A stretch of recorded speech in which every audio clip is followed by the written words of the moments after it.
In the future, humans had lost even the simple right to cough. They were forced to keep their mouths covered at all times, because even the slightest sound could bring deadly consequences. Just days earlier, a swarm of terrifying monsters had descended on New York. Their hearing was razor sharp, and once they detected a person, there was no escape. Like many other survivors, Sam managed to stay alive by remaining completely silent, but sadly, she suffered from a serious illness, and needed medicine to ease her pain. With no other choice, Eric decided to take her out in search of medicine. It wasn't long before the monsters picked up their presents. More and more of the creatures rushed toward them, forcing the pair to dash into the street. In a desperate move, Eric smashed a car window, and the blaring alarm drew the monsters away.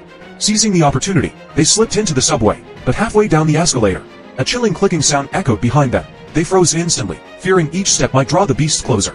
When they finally reached the bottom, their hearts sank. Monsters were there as well. Sam signaled to head toward the opposite platform, and they carefully stepped forward, avoiding anything on the ground that might make a noise.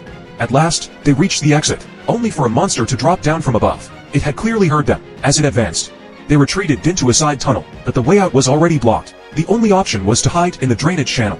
They didn't know how deep the water was, but when their feet touched the bottom, they felt a small measure of relief. Perhaps the end of the drain would lead to freedom. As they pressed on, Sam suddenly heard a sound above. Lifting her flashlight, she froze. A monster was sleeping overhead. Quickly, she pushed down Eric's light, afraid even a glimmer would wake it.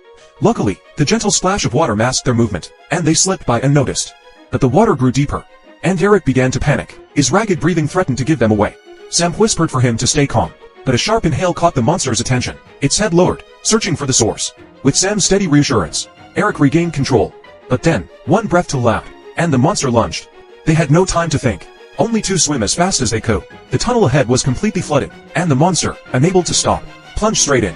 A few frantic thrashes later, it went still. Gasping, they emerged from the exit, finding themselves beneath a church. But safety was short-lived. Sam's condition worsened. She even vomited from the pain. Determined to help, Eric ventured out alone to search for medicine, moving with extreme care. He avoided the monsters patrolling the streets. Not only did he find the medicine, but he also stumbled upon Sam's lost cat. Clutching the cat, he began the trip back. But suddenly, the animal bolted into a construction site. With no choice, Eric followed. Just as he spotted the cat again, a monster appeared behind him. He froze, not daring to breathe. The cat's perch seemed safe, so Eric quietly climbed toward it. Moments later, the monster found something else to eat, and began summoning its pack. Soon, sounds came from every direction. Fortunately, Eric had already reached higher ground. Otherwise, he would have been surrounded. While the creatures were distracted, he crept toward the cat. But then, in the next instant,